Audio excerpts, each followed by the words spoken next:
It was just another summer morning. The sun was rising, the market was waking up, vendors shouting, the smell of fresh vegetables, the rhythm of footsteps and voices blending into a familiar chaos. I was standing behind my stall, tired but calm, as always. My husband and I had worked side by side for years. The market was our shared life, our daily grind, our small world. Once he used to be kind. We dreamed of saving enough money to open a small shop of our own someday. But time changes people. He became short-tempered, bitter, easily angered. Every word could set him off. That day it started with something small, a wrong amount of change, a careless word. But the tension built up, thick in the air, until nothing else existed around us. Just him and me. And then it happened, the moment that split my life into before and after. The phone flew from his hand and struck my temple with a sharp crack. For a second, I heard nothing but a ringing in my ears, and then felt warm blood running down my face. The crowd froze. Someone screamed. But I didn't feel pain or fear, only emptiness. Within minutes, people from nearby stalls rushed over. Some held him back, others tried to stop my bleeding. I just stared at my hands, covered in red, wondering, how did it come to this? How did the man I once trusted become my enemy? I woke up in the hospital. The room was quiet. Only the soft drip of an IV and the hum of the vent. The doctor said I was lucky, a few centimeters deeper, and the damage could have been worse. I lay there, staring at the ceiling, feeling something inside me quietly break. Later I found out he told everyone that I had attacked him, that I had provoked him, that I was unstable.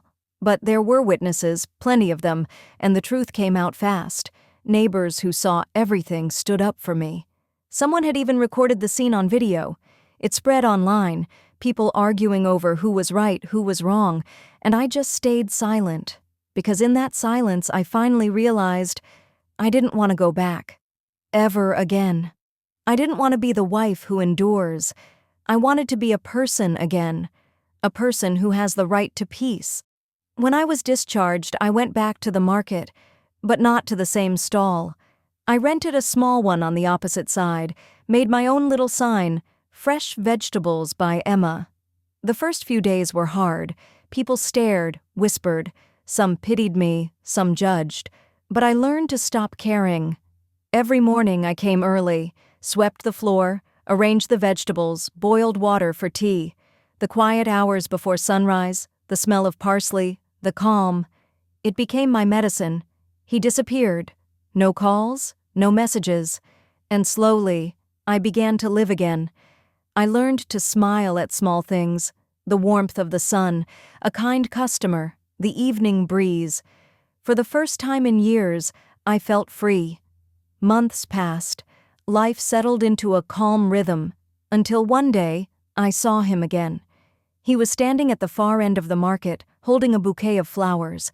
My heart clenched, and that old fear rose up again. He looked older, tired. He said he had changed, that he was sorry, that he missed me. But I had heard it all before. I saw it in his eyes. Not regret, but the same hunger for control. I said nothing. I just turned around and walked away.